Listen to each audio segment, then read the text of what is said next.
Digitized live from the Your company name here. studios in Cape Coral, Florida. It's the What's in Your Head podcast with your hosts Gordon and Don Abernathy. What is up? What is up? What is up, everybody? Welcome to another episode of the What's in Your Head podcast. Joining us as always is Gordon on this wonderful Wednesday night. Gordon over in Las Vegas. Gordon, how you doing tonight, sir? I am doing all right. I think it's been a little less always than normal today. Always less than normal. Well, I've been missing we've missed a few shows recently, but that's okay. It's either me, Mike, or you, or all three of us, or it's always you. Life goes on. No. Well, that's because we haven't quite figured out a way to create redundancy so that if I'm out, you guys can still record an episode and put it out. We got to get to that level because that'll take a lot of load off of me. But yes, we're your consistently inconsistent podcast. Mike is out because, well, we don't communicate outside the show. And I hit him up. Sorry, dude. I forgot today's Wednesday. So Mike's out. Gordon's been. And things are just moving right along. Oh. Long week. Long week. So I was thinking about something. Okay. Well, actually, I've got a lot of squirrels running around right now, but let me pick one. Do you have the occasional chipmunk in there? You know, it's such a blurry mess, it's hard to tell. That is the one mammal. That is the one tree-bound mammal that I miss living in Florida. Yeah, we don't really have them or squirrels here. We have an abundance of squirrels and no chipmunks. Guess it's just too damn hot. Actually, we did have some chipmunks out here, but they were ground squirrels. Not to do a super dad joke, but the only chipmunks you're going to find in Florida are in Orlando. At Disney. Oh. Ah. We were talking about the new Tundra. Mm-hmm. And you had thoughts on the new Tundra? I have. The ass ends are getting ugly on cars, and I get it. Look, all the cars are designed to be a computer for the best wind aerodynamics to get the best gas mileage to meet CAFE standards so they can yada, yada, yada. You think that's true, though? Yes, that's why every car looks the the same. The only reason now. I'm asking that, and that's car, but trucks is getting bigger and squarer. And yeah. blockier. Yeah, I don't know. See, I'm not a wind physicist or an aerodynamics guy. I do know it's got like a spoiler looking thing on the back.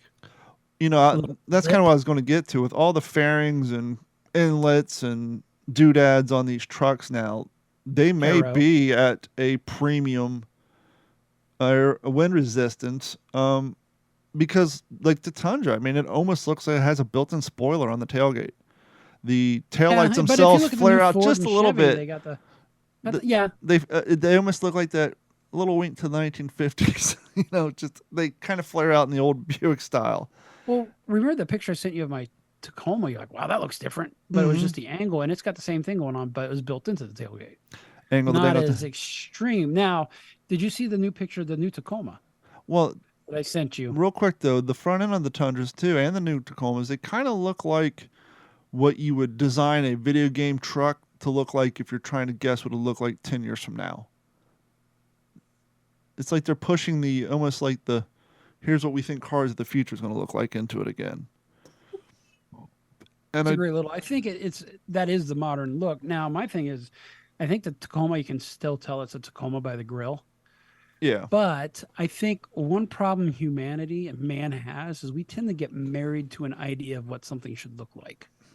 I suppose, but then there's also the natural what looks good to you. Right. Some people, it's because a fucking chihuahua. And the reason I say that is every time the new Subaru would come out with a new variant of the WRX STI or WRX, people, oh man, it looks horrible, it looks bloated, blah, blah, blah, blah, blah. But before you know it, they've got one. I was the same way with the Jetta when it came out with the plunging neckline grill. And they were like the vanguard of the plunging neckline grill, and that's where the chrome grill just went all the way down to the bottom of the bumper like a plunging neckline on a shirt. And then obviously Audi's the same company, so they did it. But then you would start seeing it spill over into different trucks and cars. Everybody had that chrome plunging neckline for a few years. And so when that first came out, it kind of turned me off, but then it grew on me. Yeah, and I think that's what it is especially like with that Tundra, it's such a big departure because the outgoing model, the model that had gone out was probably like that for a good 10 plus years. Which I almost forgot what it's like to drive a Tundra. I've been driving a Tacoma for 17 days now. You having fun with it? I enjoy the on-demand four-wheel drive. I know that sounds, why are you saying on-demand? They're all like that. Yeah, but it's different than having, getting out and locking your lugs. But yeah, the on-demand four-wheel drive's nice, but I want my truck back. Well, do you find it a little easier to zip in and out of traffic? The gas mileage is nice, and the shuffling around's nice. I don't know, maybe I would notice it more if I didn't own two Tacomas prior to my Tundra. Maybe if I went from a Tundra first time ever driving a Tacoma, I would notice it. But it's just like I went back 4 years and just driving to work in my Taco.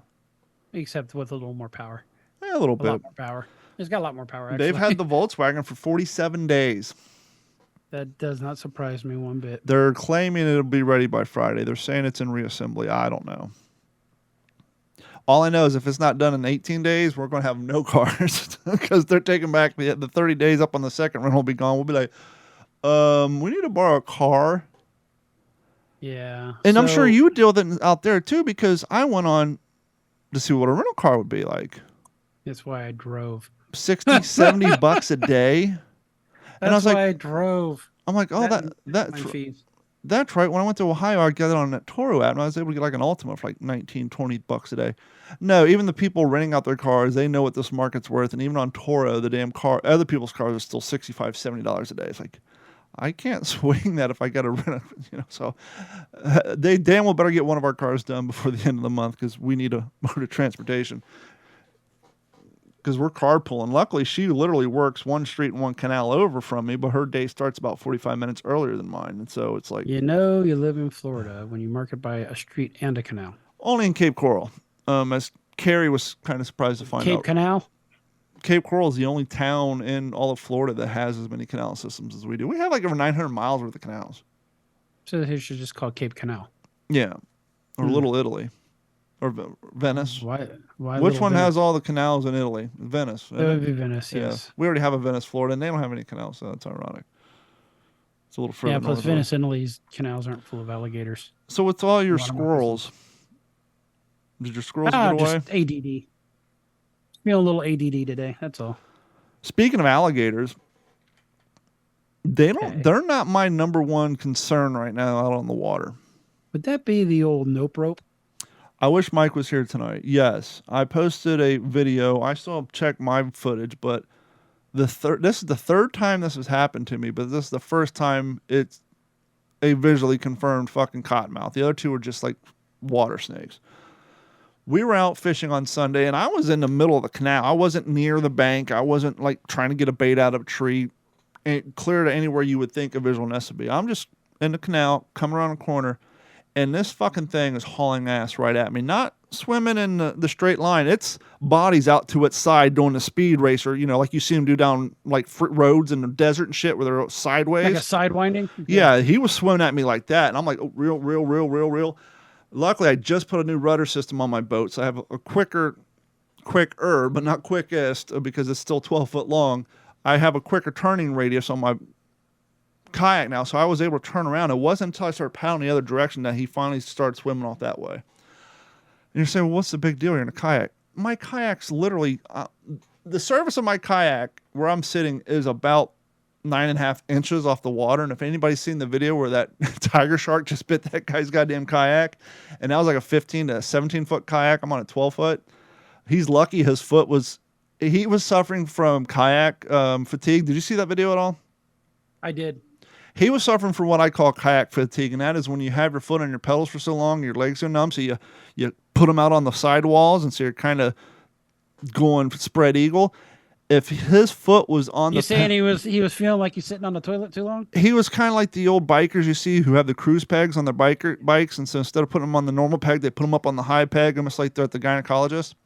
Yeah. Well, we do that too. We put our legs up on the sidewall, and so if his foot was down on that peg, he would have gotten bit. Because his foot was up in the proverbial force, gynecologist, the thing bit right on the side of his boat. Well, snakes will do the same thing, not bite the boat, but it wouldn't take much effort for them to jump on top of my boat and haul ass right towards me and bite me on the foot. or Well, wherever. what about the paddle? Would it not make a decent weapon? Well, there is a YouTube video where a guy is smacking the snake, but here's the thing, and this is what the scary part is. That's the snake.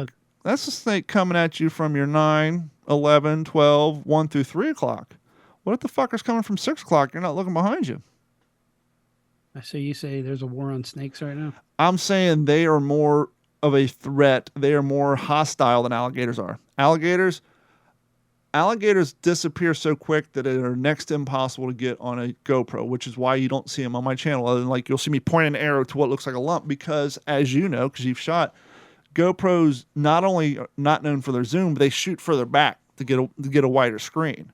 And kind of like your photo. Yeah, kind of like the opposite of your side mirror in your car. It says objects is closer than they appear. Actually, the objects are actually just like your mirror. They are closer than they appear, but on the camera, they look further back. And so when you see those videos with alligators up close, the snakes up close, and somebody shooting on the GoPro, that fucker's a lot closer than you think because in order to get it on the screen of that GoPro to get that visual, that's pretty damn close. And so I have never had an alligator charge my boat, but I've had 3 water snakes do it now. Interesting. And one could make the argument. And I'm not a fan of snakes, so I get it. It's like, I already carry the Glock. Do I need to carry my K-bar with me? Well, yeah, you don't want to put a hole in your boat either. I'd rather put a hole in my boat that I can plastic weld and have fucking venom put in my leg. Yeah, but how quick a snake moves, are you that good? I don't know. Well, I mean, if I can hold it off and it's getting angry on my paddle.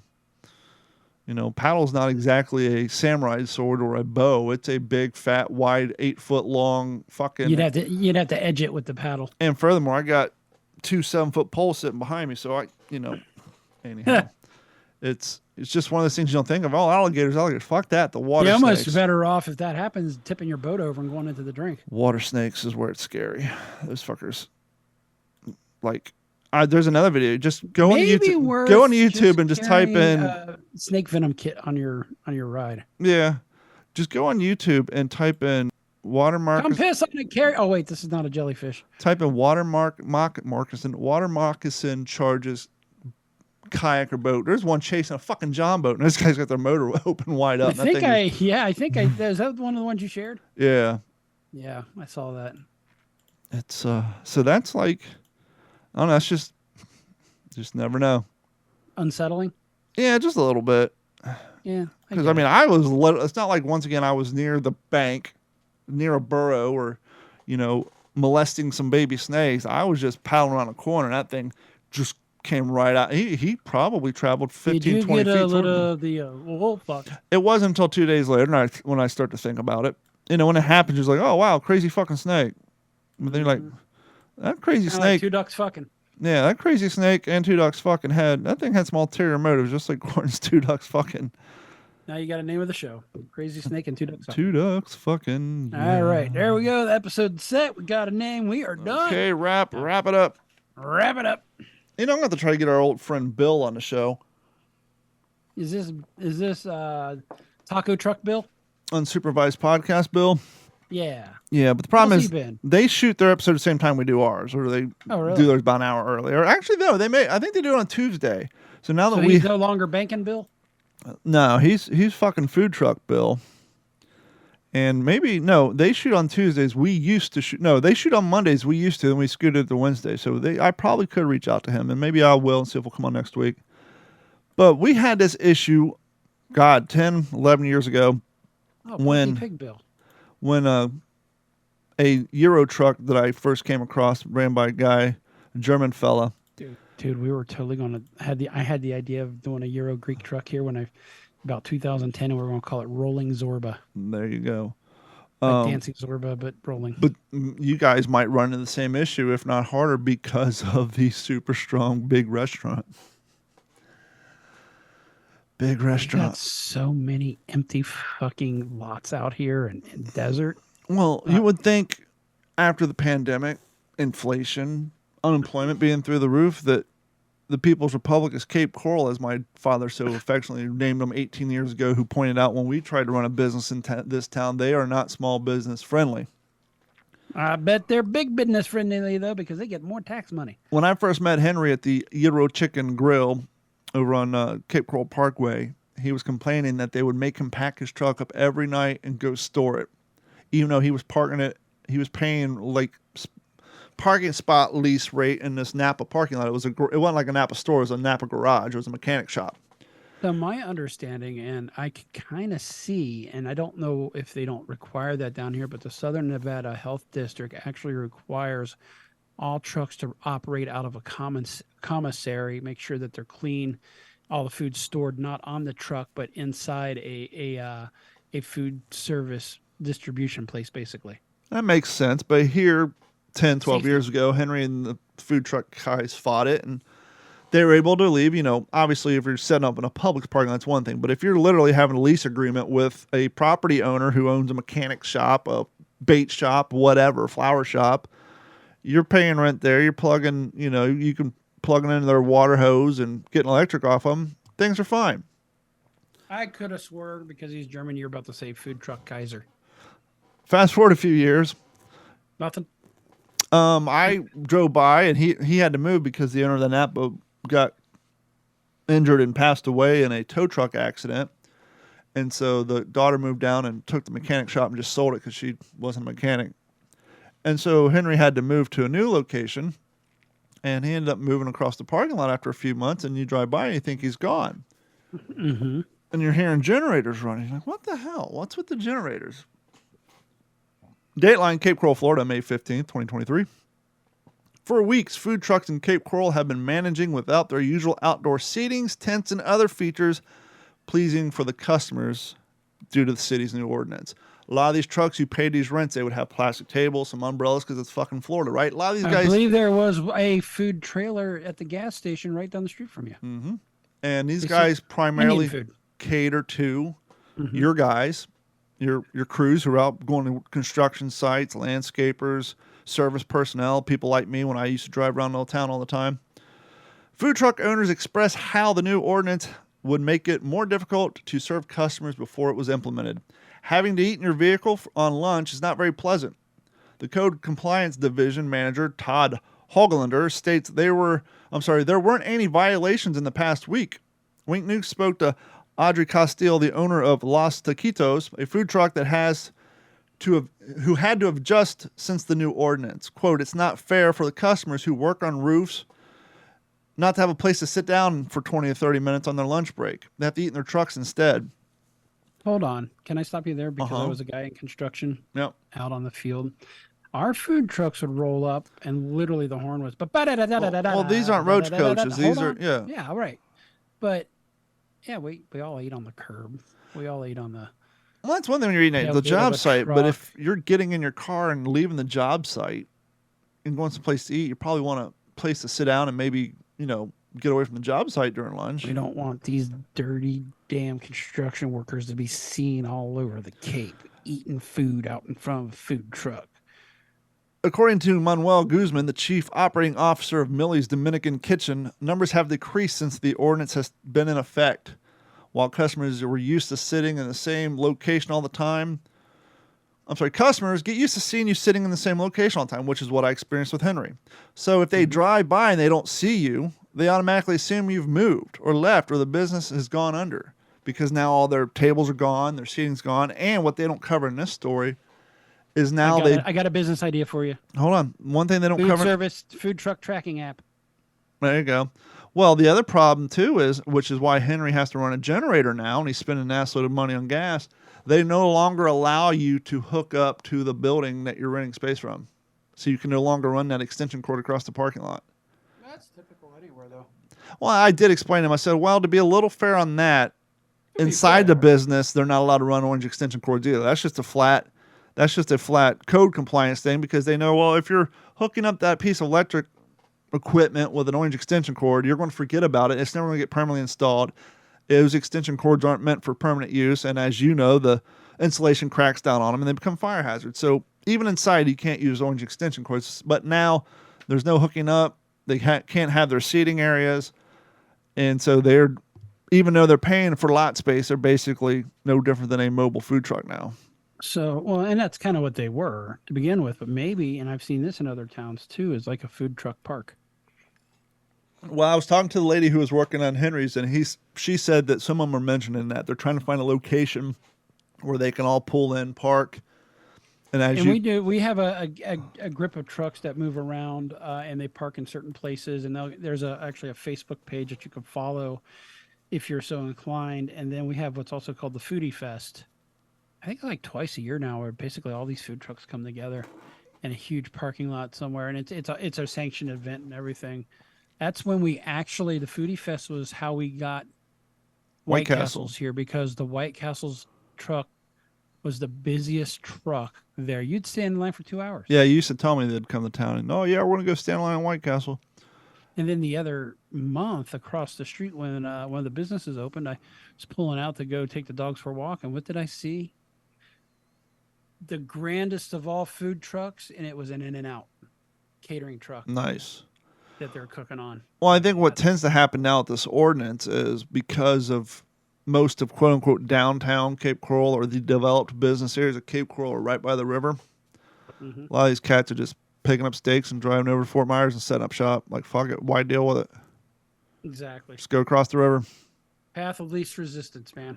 Speaking of food and hassle, next to CrossFit people, who's the most annoying folk in the world when it comes to outwardly bragging about their particular habits? World War II reenactors? Besides them. Usually Jiu-jitsu guys. Vegans. Oh, yes, vegans. They're vegetarians. Oh, wait, hold on. You just reminded me. There's a couple now in front of stores out here on the stop signs, and it was in front of Smith's. I saw it. It says, "Stop eating meat. You're causing..." Because cows fart.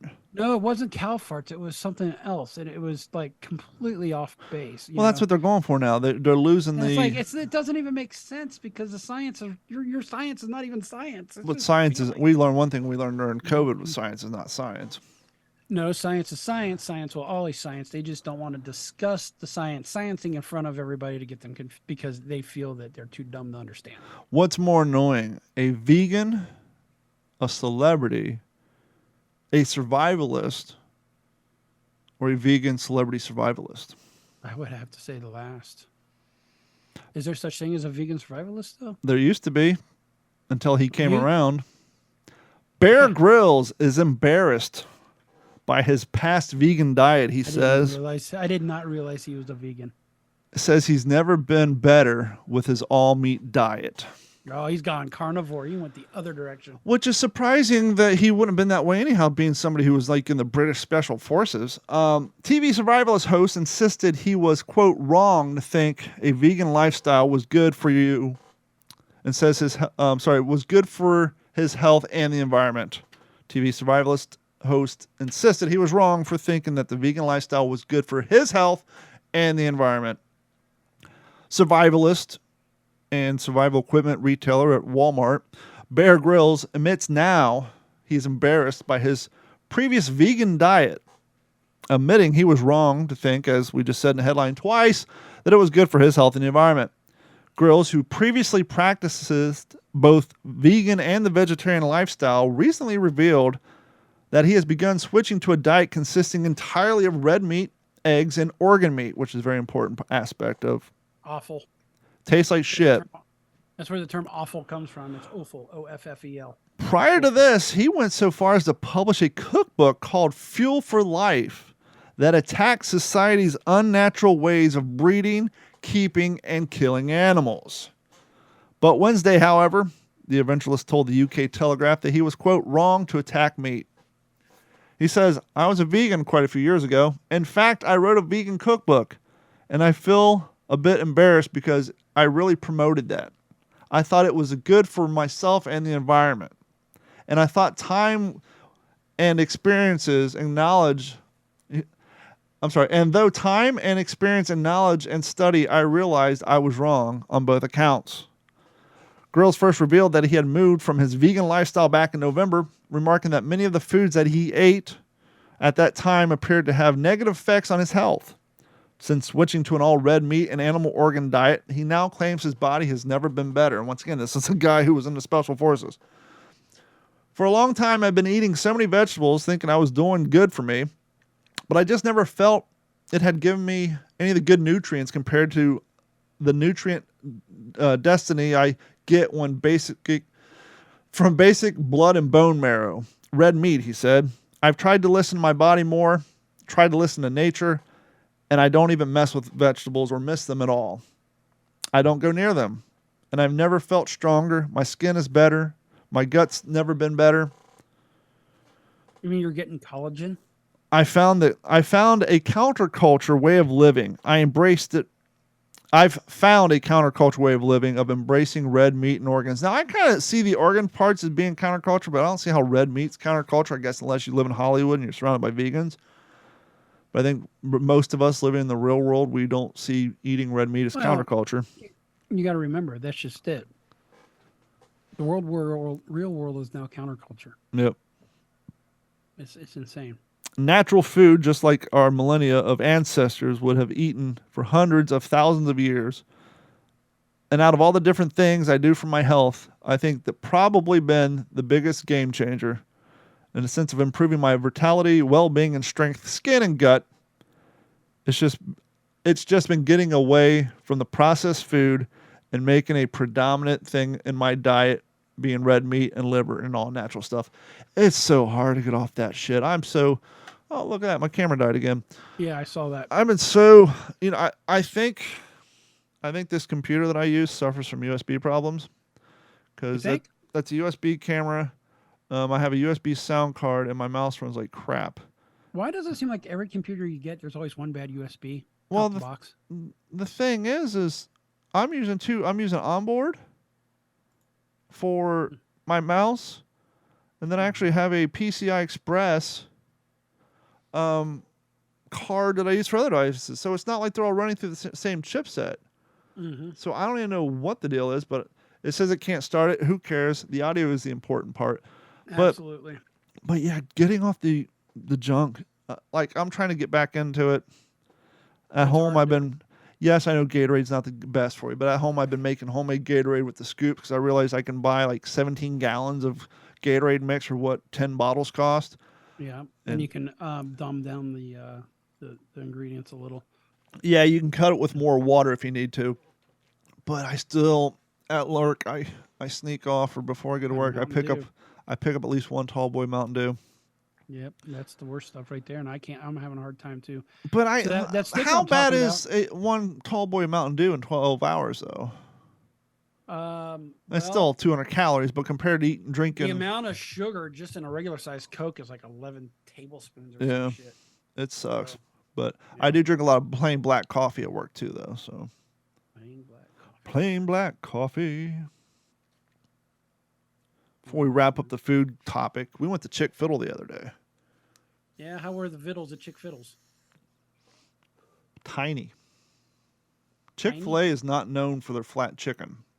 No. We've had many a conversation on this podcast and even on my YouTube channel where I went around and tried all the quote-unquote best spicy chicken sandwiches. Right. We know a thing or two about chicken around here. We used to boil it and serve it up ourselves. Fry it. You deep fry it. Fucking boiled chicken. Well, technically, when you put it in the honey penny and you sap that bitch down and it's airtight, that oil's boiling pretty fucking hot. Boiling oil. But yeah, we got 2 spicy chicken sandwiches the other night, and both of them, well, it was me and Carrie, 2 people eating. So you can't say it's just a one-off. Well, you just got the one small chicken breast out of the bottom of the bag. Both of them God damn, these were are very reminiscent of a Wendy's new chicken sandwich. A-cup? Yeah, it's like the buns. I'm looking for some D's or some double The buns D's. were awfully close. That top and bottom bun were awfully close to making contact. It was that bad. I was like... So you're saying it was like a couple of slices of cheese in there is the equivalent of the chicken? It's like Chick-fil-A's not... Are you saying it's like the gas station chicken sandwiches thick? Yeah. It's like, is this because there's a lack of chicken around? Or are they just trying to... I mean, it's not like their chicken breast is real. It's not like it's compressed Wendy's or McDonald's. I understand, well, we cut back on the amount of meat we compress into our chicken sandwich. We can save money on the back end. Or like, what, they buying smaller chickens to save money? We're adding pink slime. Yeah. So it's like, I said, come That's on. crazy. McDonald's came out saying that they're surprised, their CEO is surprised to discover that people are upset about their ever-increasing prices. No shit, Sherlock. I saw this great TikTok. Guys about our age. Not only is the pricing going up, but the service is going down. Guy about our age, he's like, this is a black guy. He's like, McDonald's, stay in your lane. He's like, you guys forgot your role. Yeah, we ate McDonald's in the 90s, early 2000s. We didn't eat it because it was a delicacy. We ate it because we were all poor as hell, and your shit was cheap. You were the equivalent of Taco Bell. You're serving the same quality crap, but you're charging us Five Guy prices. Stay in your lane. Right. It's like, oh, wow, what people are getting mad about are, yeah, you have a $9 cheeseburger now. It's that tipping point. And then places like this state's going to go to the $15 an hour minimum wage. It's a every year or two increase until they get there. So every time that goes up, the prices at the fast food establishments go up, and then the middle class gets to squeeze, and we're going to be like, well, fuck it. We're the ones who buy everything. We ain't buying shit. I can't afford it. I'm just going to cook it myself. Too better anyway doing that. Yeah. I need to get back into cooking home more. It's funny, you kind of mentioned about how things are running in the government, and I had a thought today. It's based off of a quote that I saw from, Kurt Vonnegut. Something along the lines of, when I see the people from my class running the country, I know we're doomed. Well, I know we're doomed because ours was the historic class that nobody ran for office and got everything canceled. So, I got to thinking. I think our generation is the ones who really fucked up the kids too. Yeah. Well, the problem is we were the feral generation, but unfortunately, we overcorrected as parents. I think. I can't take blame because I don't have any kids. Yeah, it was. But that's I think what it's Big Lisa's generation that's responsible for this. She's a couple years older than you. Same generation, dude. Yeah, she's at the early stages of it. It's their fault. Because, I was raising a kid at the same exact time. But her parents were the same age as our parents. So. But,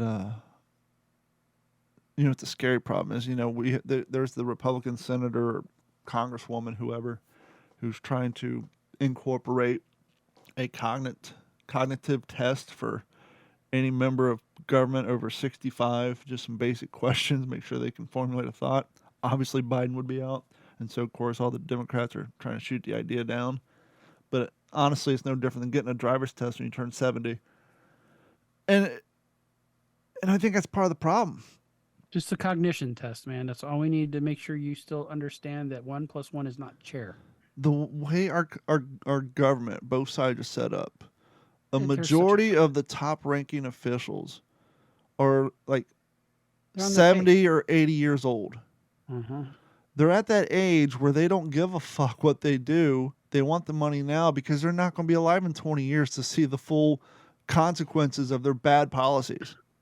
Nope. We're the ones who are going to be stuck around. And just like when our generations get older, our political counterparts are going to be doing the same shit. It's like maybe we need to start focusing on voting in politicians who are in their 50s and 60s so that they'll still be alive in 20 years. And maybe you've got politicians going into their 30s now. You've got and Dan Crenshaw, I think he's late 30s. Hopefully we can maintain that. But for some reason, once the old cats get into those high-ranking official jobs, they don't leave until they die. And so because you got to have term limits. Exactly. You got to have term limits, and I don't know. We got to do something, man. And not allow these special interest groups and lobbyists, and that's what's running everything. On each side. That's why it doesn't matter which side of the aisle, they're all on the take. Mm-hmm. They're all playing the same game. They're all playing the same fucking game. They're all meeting at the country club afterward, just laughing their asses off. I see what we did to these motherfuckers. We pulled the wall over you. Good job, man. You clowned us pretty good today, It's fucking ridiculous what it is. Hey, good news. Uh-huh. Either Russia was lying about their capabilities and having hypersonic missiles, our Patriot missiles are just that good. Allegedly, we have taken out everyone that they've fired. Or not us, I'm sorry, Ukraine using our weaponry. There was a huge attack recently, and 6 of them was supposed to be the hypersonics. All 20 missiles got taken out, 18, 20. by the Patriot batteries. Nice. So that is nice. So either A, Russia was lying all along, which wouldn't surprise me about the capabilities of that Dagger hypersonic missile, or the Patriot's better than we thought, and that thing's been around forever. So that's cool. If I say San Francisco, what do you think? Smell of homelessness, the sight of decay, and rats. And the Navy. I think that's more San Diego, but Well, they probably both have Fleet Week. Yes, I'm sorry. You're right. San Diego. So if I say San Diego, what do you think? Mission Beach, but yes. Also the Navy, Navy down there. Want to see all the warships. The Coronado's down there. So there's a gentleman who's been running the San Diego webcams. You see those here. We have the Cape Coral webcams, websites, and you just kind of assume that those are being ran by the city. Well, apparently not, at least not in this case. And one of the San Diego webcams caught film footage of two naval ships almost colliding. Oops.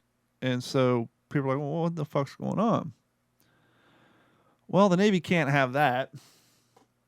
So they're going after the city to force these private people who are putting up these webcams to take them down because they're showing military movement activity, even though they're just traveling through the fucking city. But okay. Yeah.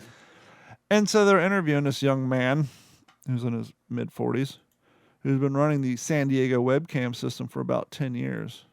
Mm-hmm. And he said something that sounded awfully familiar, but in this context, coming out of that area, it just bumped me completely and I stopped paying attention. The man who caught two Navy ships nearly colliding in the San Diego Bay has been ordered to take the camera down. The Navy says the camera's live stream shows military activity in the area. Yeah, Kathleen, we all know San Diego is a Navy town, and let me tell you, many, many people relied on that camera to connect them to something that deeply defines our city. But now that those cameras are being taken away, we now have an interesting debate on our hands, one between privacy and public interest. It might be the San Diego webcam today, but if you don't stand up and call foul now, what's it going to be tomorrow? This video showing a near collision of two Navy ships. Where have we heard that argument before? Everywhere. It's always a slippery slope, right? What do you think this fella comes down on gun rights and gun control? Oh, he's probably anti.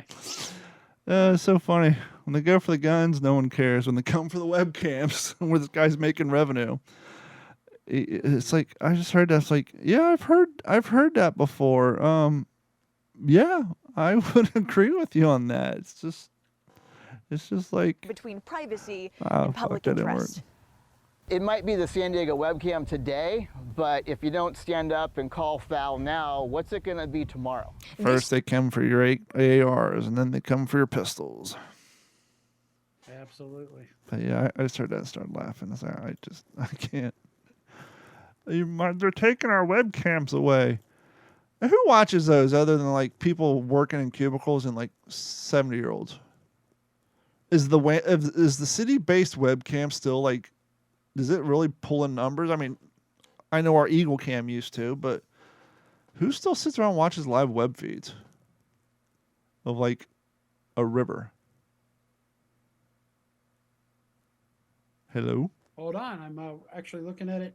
You want to see what the current video count is? Well, right now I'm sure they got a little bump in their traffic because people are concerned they might lose the webcam. Kind of like when the Twinkies went away. Oh no, we lost our Twinkies. Well, if they're that valuable to them, you would have never stopped buying them to force them to go away to begin with. Web feeds popular. City RSS feed, City of Tampa. Nope, I'm down the wrong road on that one. Yep. All right. Can't even find a simple video live cam. Yep. Yep. Definitely, sir. What else we got going on around here? Oh, I think the grasshopper invasion's upon us again. I kind of was guessing it. I said it's been really wet this winter, and that's what brought them up in 19. And as I'm taking the pooches out for a walk in the morning, I noticed more and more grasshoppers. And yesterday I noticed a lot more. The day when I went to the gym, I'm just seeing them buzz all over the lights. Seeing grackles, even though it's dark, jumping up out of trees and snacking them out, snacking on them out of the air. And then I got out. There's dead grasshoppers in the gym. And then I got out, and there's just grasshoppers all over the ground. Because, once the sun comes up, they just kind of go dormant, and all the birds are just having a feast. And actually, I think there was one who was eaten by a bird because that bird had crapped on something in my yard, and there was exoskeleton of grasshopper in it. I was like, oh, this is great. So, yay us. Last time we had this, then it was 2020 right after that. So I'm sure there was some religious zealot going out there saying, it's the locust. It's the locust. They're signs of the end of time. Well, they're not locusts yet. They've got a morph. Has any enterprising gentleman like off the truck, Tony, come up with the screen that you strap to the front of your car to keep the dead grasshoppers out of your grill? Nah, it's such a short thing here. It's not as bad as like the brood of cicadas or the back in Ohio. Or love bugs down here. Love bugs. That's the most important season, isn't it? Mm-hmm. They don't affect us that bad down here. I think that's more like central Florida. Okay. Like where it's starting to get a little hill country before it flattens out. I think our mosquito spray might help minimize it here because we have the Lee County Air Force. They fly over in like Vietnam era Hueys and spray over all of our We're going to deet everybody. Yeah, they're spraying Agent Orange all over Cape Coral we got an industrial canister of Deep Woods off. During the hurricane, they switched to private planes. I don't even need this shit here, and I've got it sitting on my desk. Look at that. It's got an invisible lid.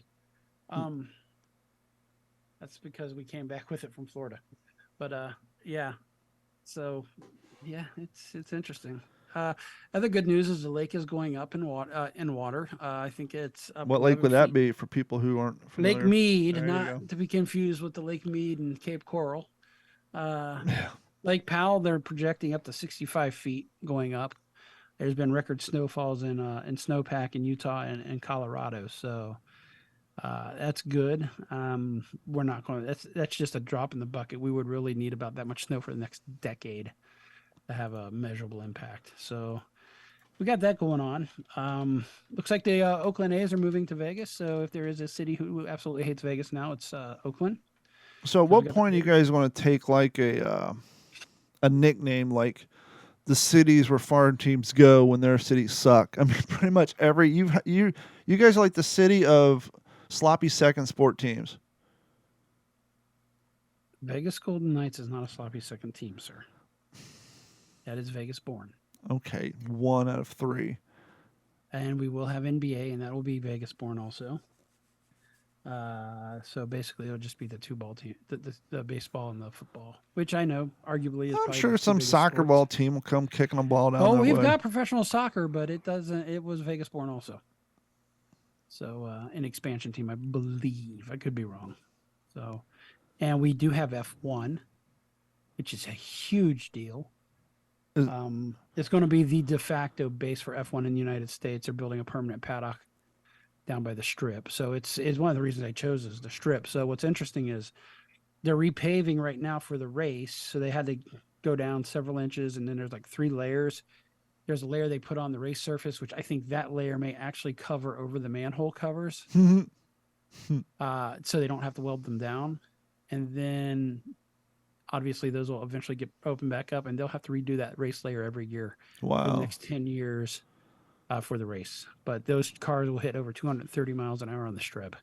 I remember when I lived in Long Beach, and they would have the Long Beach Grand Prix in those weekends. Not that I traveled through that area a whole hell of a lot, but I remember once or twice I traveled through there, and they'd have the kind of the road redirectors starting to go up, or after the race you would drive down there and you'd see the lines and the paraphernalia painted on the roads and all that stuff. Is pretty cool. I don't know how they're going to pull this off, because the grandstand's going to be at the Bellagio fountain. Part of it's going to be in the Bellagio fountain. They've got to drain the fountain so they can shore it up to hold the weight. Why can't they just put some water noodles under it and put the poles in the bottom? This is like the richest of the 1% out there that come to this thing. And then there's all this other infrastructure that, in my opinion, it's going to be a tough push for them to get done. kiosk and various stands here and there. And you're the fucking and bacon-ass summer. They're going to have to put some sort of sun canopy up. No. Over top the grandstand? No, the race is held in November. Oh, okay. So it'll be nice and chilly. Be perfect. Gotcha. So, yeah. Now, the new baseball stadium will have a retractable roof. Kind of like, what is that, the Cowboys Stadium that does that? Yeah, but allegedly it's going to go where the Tropicana stands. That they had picked the Wild Wild West site and was in a non-negotiable deal with Stations Casinos, and they are no longer doing that. And now they're going, evidently Bally, who owns Tropicana, told their employees, look, you got 18 to 24 months, this thing's coming down and a baseball stadium's going in its place. Of course, the big question is how you're going to get the other $500 million out of the $1.5 billion. No, I'm assuming a town that used to be ran by the mob is pro-union, right? It's not union workers, but like I'm sure there's a fucking blackjack dealer guild and there's a poker dealer guild. There's not. It's funny. I got some friends who are dealers, and they're not in a union at all, but they got some other kind of agreement. It's not as union strong as it used to be. Yeah, because I was thinking if they're in a union, they would get employed somewhere. The union would have to find work for them. I don't know if they're union. They may be union there, but yeah, you've got the biggest union here is pretty much the culinary union for all the restaurant workers. That makes sense. Workers, bus boys, and stuff like that, and those guys and bartenders and whatnot. But what's interesting is that you brought up union. I just read a story that there's an agreement with 2 movie studios are going to be built here, and it's going to be real close to my house, and it's all going to be union funded with union builders. Vegas and Texas is going to be the new Hollywood. And then they're going to ruin it. Yep. Just like they ruined that. Yep. Speaking of Hollywood and books, but Don, you didn't say anything about books. Books. You a fan of Stephen King? I like some Stephen King. I don't read a ton of it. I think I like Dean Koontz's books better. Well, what about the movies? King's books. The movies, I struggle with them. I did watch the latest round of It. It was all right. Well, don't forget there's the ones that we forget are Stephen King movies, like Stand By Me. Stand By Me was a good one. Shawshank Redemption. Shawshank Redemption is a good one. It's when they get out there like a Lawnmower Man, which the movie was completely fucked up off of the book anyway. Yeah. And then what's the other? Dreamcatcher was a great book. Well, I'm watching a series that came out in 2018. I'm watching on Hulu called Castle Rock. And I've heard of it. Now, for those of you who may not be super in-depth Stephen King fans, but seen Stand By Me, that's the town where you heard the name Castle Rock. Castle Rock. And it's in Maine. And basically, majority of his stories took place in and around this made-up place of Castle Rock. Shawshank Redemption, Shawshank Prison was outside of Castle Rock. High percentage of the population worked there. Cujo was outside of Castle Rock. Christine. In Castle Rock? Not sure about it. But there's this series called Castle Rock that is not written by Stephen King, even though he is executive producer because he makes money off his characters. But a couple of writers got together and they wrote this series called Castle Rock. It takes place in Castle Rock, obviously. And they're talking about all the horrible shit that happens in this cursed town. And they'll make references. They won't say, oh, remember Stand By Me? It was shortly after they found that body near the train track, so-and-so jumped off the high school, obviously making reference to Saved by Me. And, oh, I remember my mom was saying when she was growing up, there was this horrible dog attack that happened, Cujo. So through the series, they're making references. And Pet Cemetery, probably. And they're talking about the black cloud that fell over Castle Rock, but for the last 8 or 9 years, everything's kind of chilled the fuck out. And then, not to give away all the plot lines, but something happens at Shawshank Prison, and you find out about an inmate who may or may have not been on the record, and the hypothesis is due to this particular inmate being locked up in Shawshank, all the bad things stopped happening because possibly his influence on the metaverse or the universe. And so it goes down this interesting road. It's really interesting, and it's kind of cool.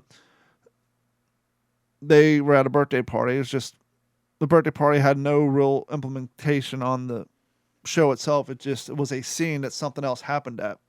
And it was a birthday party for like a 7-year-old whose name was Gordy. And I looked at Carrie and said, well, that was Homeboy's character in Stand By Me, the one who's, Dad said it should have been you. So his brother died. And so it's a really good show. We're halfway through it. We've been binge watching that one on Hulu. I've already made it through Wu-Tang. We started watching Waco, The Aftermath, which was pretty good. But we got caught up on a new episode of Yellow Jackets came out. Have you seen that one? Did see some of it. We don't have Hulu? Paramount Plus? We do have Paramount Plus, and I think it's just a season behind because it's usually on Showtime for the new episodes. Oh, yeah. I think we got Showtime. It's built into our Hulu or some crap.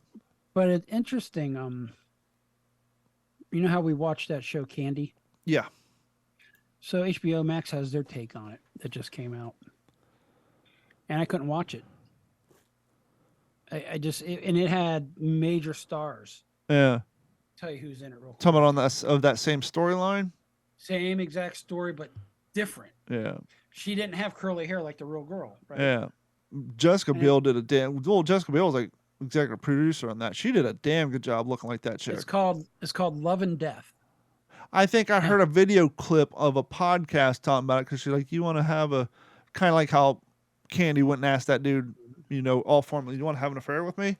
It was somebody else saying it, but it wasn't Jessica Biel's voice. So I think I've heard like promos for it. No, it was Elizabeth Olsen plays Candy. I think that's one of the Olsen twins. Jesse Plemons plays Alan Gore.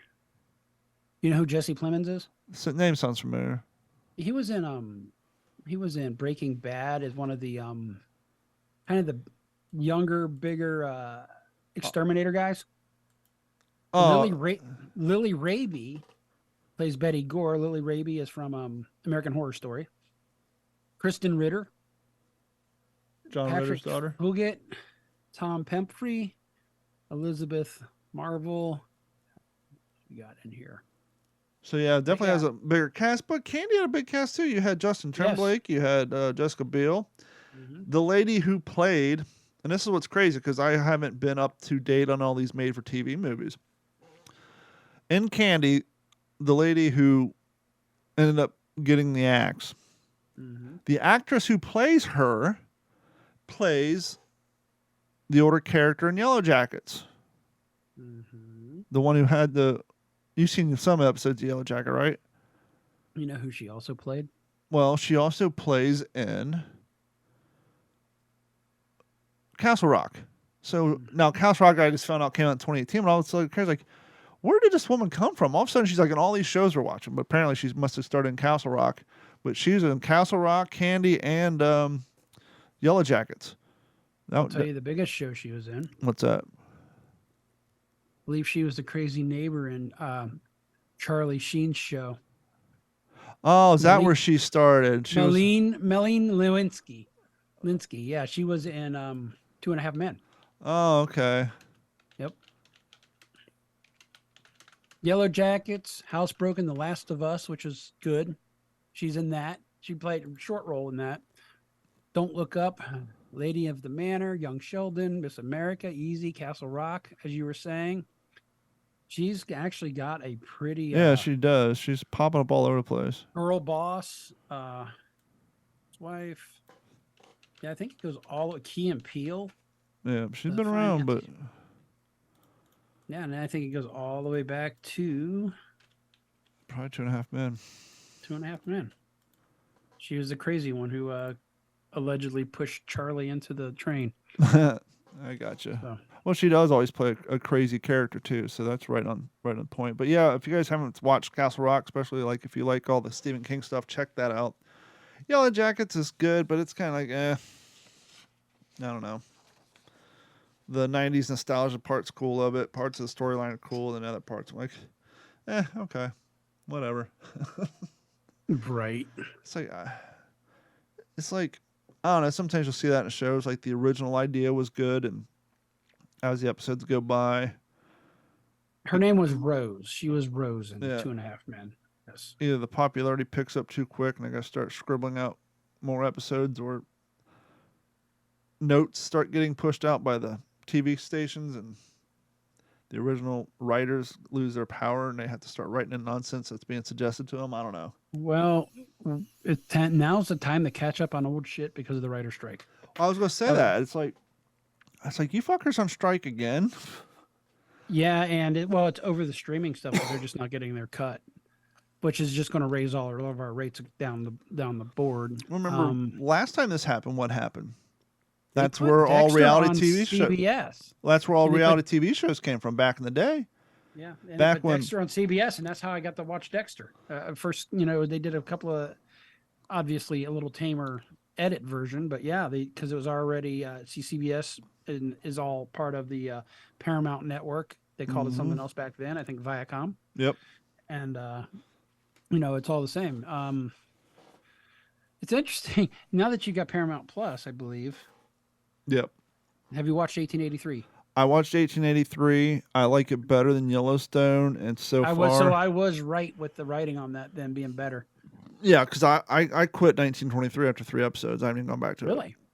Yeah, it's worth it. I was impressed with my actor recognition skill on 1883 because I think on the first 2 episodes, this Yankee general sits down, full blown beard from the 1800s.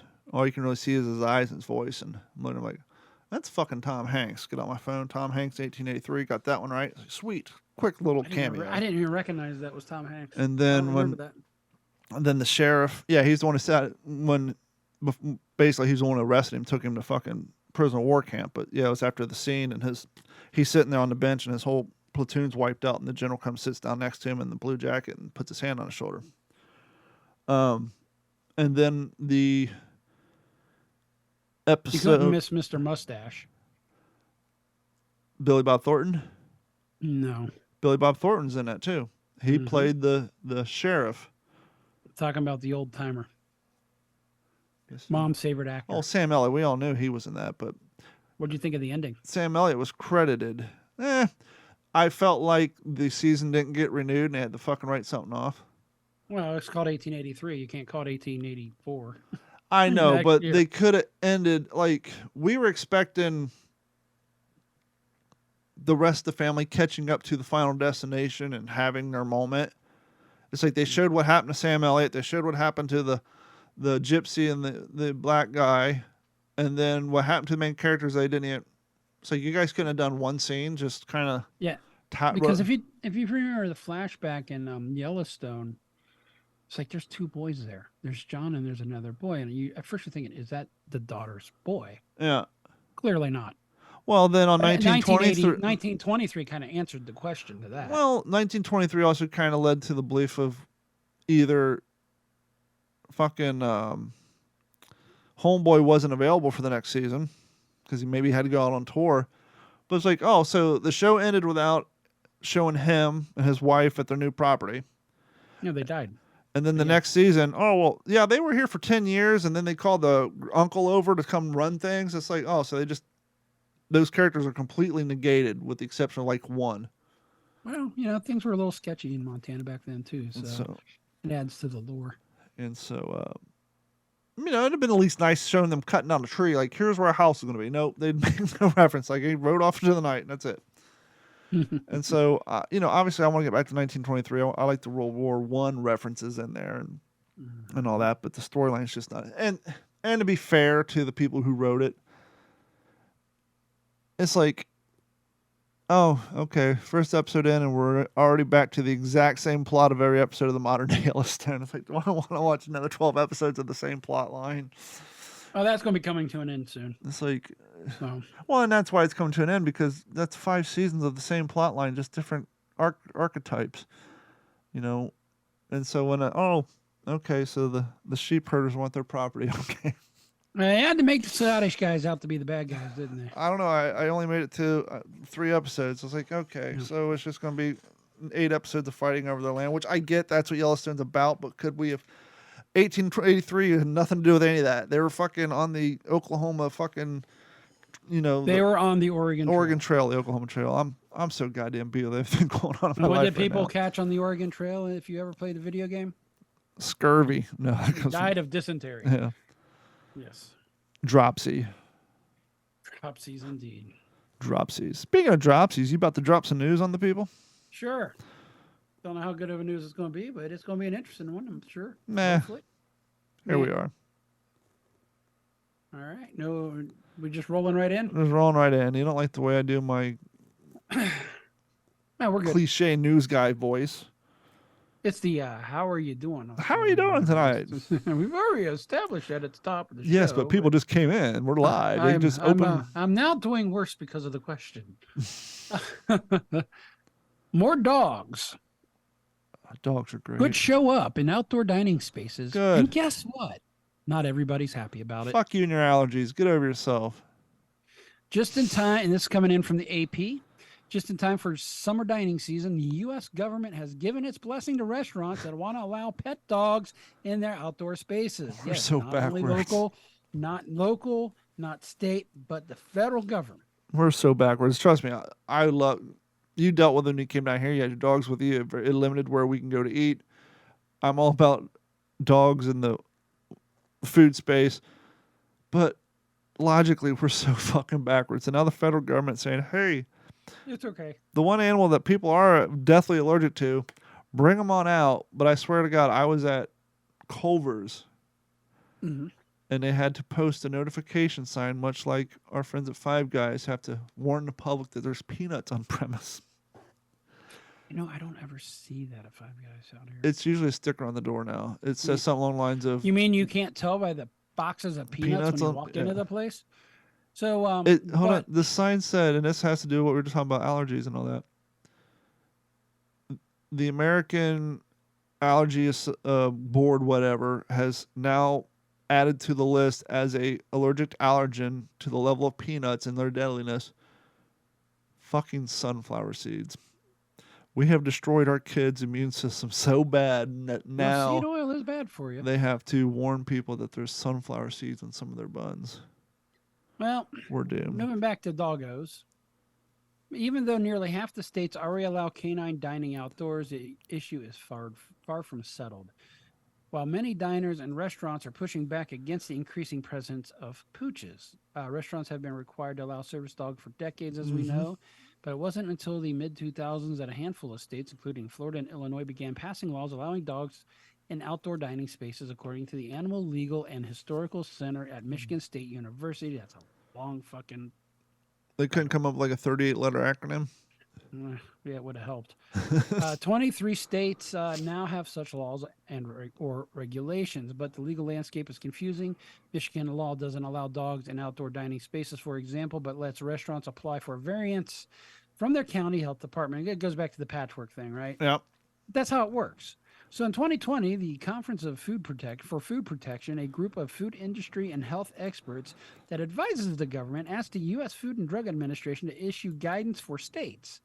It cited the 2012 risk assessment in Australia and New Zealand. Yeah, that's great places to always base your shit on. Well, they're the people who outlawed your dog, too. Yep. That found that the health risk to human diners from dogs was very low. Okay, I do agree with that one. Especially outdoors because the wind's blowing. Exactly. The FDA updated the food. Why did it just move? Yep, the FDA's updated food code issued last year says restaurants can now have dogs in outdoor areas if they get approval from local regulators. Still passing it down to the local. Restaurants should have signs saying dogs are welcome, and they should develop plans to handle dogs and their waste, and should ensure dog remains properly restrained and provided separate food bowls so dogs don't use plates or utensils, which most places do. There's a chain out of California that's here called Lazy Dogs. They got a whole thing. They got a dog menu and everything. It's actually pretty cool. Well, like when we were growing up in Ohio, I think the rule of thumb, I mean, it wasn't like a law, but the rule of thumb is if they served food or cut hair, you couldn't bring the dog in. Yeah, pretty much. So as a new guidance as U.S. pet ownership is rising, nearly 87 million. Dogs are best. 87 million, I almost said 1,000, but 87 million U.S. households now have a pet, up from 85 million in 2019. Do you think dogs now surpass the number of guns in this country? Or do you think we still have more guns?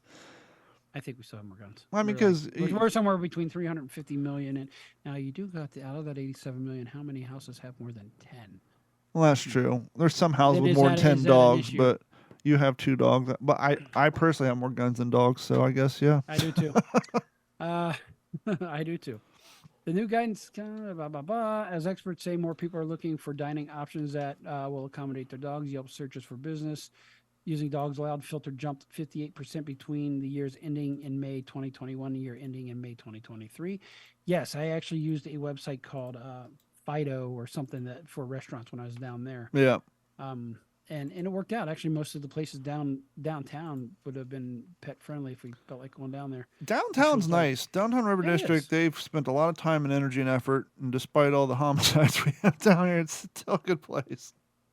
No, I actually really, I think, next time we come back, we'll definitely stay in that area. I think it was like a perfect location for everything. What else have we got here? Blah, blah, blah. Clark County cracks down on illegal swap meat in northeast Las Vegas. Someone's not paying their sales taxes. Let's crack them, boys. It's not what you think. Unregistered guinea pigs. Las Vegas neighborhood says an illegal swap meet has taken over their block. Vendors started selling items near the intersections of Cary Avenue and Betty Lane approximately 8 months ago. It's every single weekend. They can make a buck in front of their yards like everybody else with yard sales. They don't need to come into my neighborhood, said a woman who lives nearby but does not want to be identified. For good reason. The woman said that the weekly events go from dawn till dusk and expressed concerns about the noise, littering, and the influx of strangers who she used to consider it was a calm, quiet community. Ruffians. We get up and we can hear at 4 o'clock in the morning people yelling and screaming and fighting over spots and loud music. And it's just a lot of fighting and a bunch of congestion, according to the woman. I get it, man. I've seen, we've had meltdowns. I mean, we're not the people that drop dimes on people. We like people to be you, do your thing, party all the goddamn time. But one night, respect for your neighbors, that's an issue. One night they started partying. They had a DJ outside. They started playing mariachi music through a PA system, like local band quality PA system. At noon, by 4 a.m, Carrie was losing her shit. She was flashing the lights and this, like, screaming, turning. And like, at this point, there's like 5 drunk people in the backyard, and they still have the DJ out there under the lights with his. And it's like, come on, guys. It's been going on for 14 hours. Just knock it off for a little bit. You're sleep deprived, and it's 15, 20 feet from my back window. Do you all have a noise ordinance there? Yeah, but we don't want to be the one to call the cops. But you're just like, oh my God, just, could you stop at 3 a.m? It's fucking 5. It's now Sunday. People are getting up to go to church. I just want to go to sleep. Yep. So a spokesperson or a Clark County mouthpiece sent over this statement. Clark County is very concerned with this illegal swap meet and the effect it is having on neighborhood quality of life. We are looking for an alternative location where properly licensed businesses can operate in a safe environment. We have placed the cement jersey barriers at the site to further. That's what now your neighborhood's even more uglied up, right? Mm-hmm. At the site to further restrict access to the site. If the vendors are still there by this fall, construction on the Cary Road alignment will force the participants to move anyway. So they're almost waiting on construction because you can't go anywhere in this valley without running into a cone with nobody standing near it. That's Every crazy. time I go home, I find an alternate route. I'm running out of them because that alternate route ends up with cones on it and barrels. So, yeah. Las Vegas Paving is making a ton of money this year. Oh, I'm sure they are. I'm sure they are. What else we got going on here? Let's see here. Got my shit together because I was chasing squirrels all over the place. Squirrel. Ah, here you go. Los Angeles, California. May not be the kind of story you're expecting to come out of Los Angeles. And we're all going to read it for the first time together. Woo! LA volunteer police officer has been hospitalized after getting stung in the face by, a swarm of bees. African killer bees. You don't, everything's just bees now. Oh, all bees have rights to be. Unless they identify as flies, then you can kill them. I have not heard anything about a killer bee once when I moved here. No, that like lost steam in the 90s. A volunteer officer reporting to a report of a bee swarm, was hospitalized after getting stung multiple times in his face and collapsing onto the street in Los Angeles neighborhood.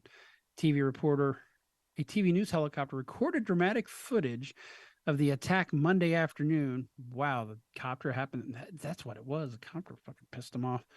Afternoon in Encino area as the man flailed around while trying to swat the bees away. He tripped and fell, hitting his head on the ground. Uniformed volunteered officer was treated for a fractured eye socket and bee stings to his face and eyes. According to the LA Police Department on Tuesday, he was in stable condition. According to the statement, the officer and his partner were assisting with traffic control when the attack occurred. I bet those bees didn't get off late. Maybe they did. Oh, no, they die when they sting you, don't they? No, I think that's wasp. No, nope. I think it's the bees. Really? I think the bees leave the barb in you, and the wasp can sting you multiple. A professional bee removal service was called in the neighborhood of San Fernando Valley, which is northwest of downtown LA, according to the city's fire department. I do remember a couple of times here, since I've lived here, that like some beekeeper, some exterminators actually died from bee stings. So Yeah, it happens from time to time. Yeah. I guess cats, maybe, I don't know, maybe that some of them go into that business without checking their own allergies. Because obviously people respond to bee stings in different ways. And yeah, I've seen those stories where people just die. They get so many bee stings. It's insane. Taco Tuesday trademark tiff. Oh, no. Flares anew between fast food competitors coming out of Cheyenne, Wyoming, of all places. Who came up with the term Taco Tuesday? That is the question for I you think it was today. a bar. Nope. And I actually know this restaurant because they had them in Bozeman. Declaring a mission to liberate Taco Tuesday for all, Taco Bell is asking U.S. regulators to force Wyoming-based Taco John's to abandon its long-standing claim to the trademark. Too many businesses and others refer to Taco Tuesday for Taco John's to be able to have exclusive rights to the phrase, according to Taco Bell in the U.S. Patent and Trademark Office filing that is, of course, dated Tuesday. It's the latest development in long-running beef, because we got to use the word beef, although that is a good show. We started watching that. Taco Tuesday. What show's that? Beef? Beef, yeah. Is that a show? It is a show, and it is got Ali Wong in it, and it's very Asian-centric cast, very well written so far, and it's interesting. It's not what you think it's about. It's literally about having a beef with somebody. So Gotcha. that includes an NBA. Beef in the hip-hop terminology. Well, it's even more old school than that, but yes. Gotcha. That it included NBA star LeBron James making an unsuccessful attempt to claim the trademark back in 2019. Yeah, please. Taco Bell believes Taco Tuesdays is critical to everyone's taco, or everybody's Tuesday, my apologies, and deprived anybody of saying Taco Tuesday, be it Taco Bell or anyone else who provides taco to the world, is like depriving the world of sunshine itself, according to the Taco Bell filing. Well, that's because once it became a Facebook meme, Taco Tuesday, or what is it? Tell me I'm pretty and buy me tacos or some shit like that. Yeah, or if you park two Tacomas next to each other on a Tuesday, it's Taco Tuesday, and that was a funny thing I sent you. A cool question at Taco Tuesday is over the years has succumbed to a genericide. A New York trademark law attorney Emily Poehler said, and that's the term for when a word or phrase becomes so widely used for similar products, or in this case, sales promotions, they are no longer associated with the trademark holder. Like when Google is now an adjective and not a company name to Google something. Or jacuzzi is everything for a hot tub, right? Yeah. So well-known examples of genericide victims are cellophane, escalator, trampoline. You could go a lot of places with that word trampoline. Basically, that's what you're about, is you cannot trademark something that is now considered generic, according to Poehler. That means it doesn't have any association with this particular source or product. James, a well-known taco lover. I don't know how him. much of a taco lover do you got to be well-known? Well, how well-known is he if we don't know who he is? I know a lot of taco lovers. I never heard of James. Yeah, well, yeah. I mean, I know a few Jameses. I think they prefer burgers. But he encountered this problem when he tried to trademark Taco Tuesday in 2019. The Patent and Trademark Offices, in a ruling that didn't refer to Taco John's, deemed Taco Tuesday too much of a commonplace term to qualify the trademark. Son of a bitch. Yep. Get So me a while more drink. than 2,700 locations in the United States and internationally, Taco Bell, a Yum brand chain, along with famous fast food haunts such as Pizza Hut, KFC, and the Habit Burger Grill, did not know that, is vastly bigger than the Cheyenne-based Taco John's, begun as a food truck service more than 50 years ago. Taco John's now has about 370 locations in 23 mainly Midwestern and Western states. So I don't think I think he's just going to be squished. So needless to say, there's a fight over Taco Tuesdays. So in case anybody who's a Tacoma owner feels like pulling out their instrument cluster, you'll find a neat little taco type, what is that called? Easter egg. Yeah. Which I think is funny. It makes me wonder if maybe just a manufacturer of that part decided to throw it I on like there. Jeep's Easter eggs better because it didn't require you to dismantle your car to find them. Like the Bigfoot that's walking on the, like around your windshield, like the stippling and all that. And the radio lines have like Bigfoot walking in the corner. And I think Carrie's brother had a Jeep flip down in the flop. corner. Carrie's brother had like a flip flop on that plastic thing that goes over top your windshield wipers. Makes you wonder what the new Tacoma is going to have in it for an Easter egg. Maybe it'll be a little easier to see. Yeah. Who knows? I mean, I guess if yeah. you're buying cars for Easter eggs, I guess why not? Well, that's where we are these days. Yeah. Everybody likes Easter. But I think that's it for this evening. I think that's about it for the show. We want to thank each and every one of you for your continued support for what we do over here. And please, if you haven't done so, please head over to d-410.com or what'sinyourhead.com and click on that Patreon link. Sign up and subscribe. We have been giving stuff away lately, and we're going to start doing that probably every 2 months or so as a thank you to our supporters. We're going to just randomly pick people. And so if you want a chance to win some cool prizes, head over to Patreon, sign up. It'll cost you $1 a month, and it goes a long way to support what we do here at the show and at the network. And as always, please email us at info@d-410.com if you want to talk to us. Do you have any questions, comments, complaints, or concerns? We really don't care, but we do want to talk to you. So send them our way and let us know what's going on. For the myself, Gordon, and Mike should be back next week. I'm trying to get my mouse working here, and we are going to get me a new mouse, but we are going to wrap it up and talk to you next week. This has been a Digital 410 production.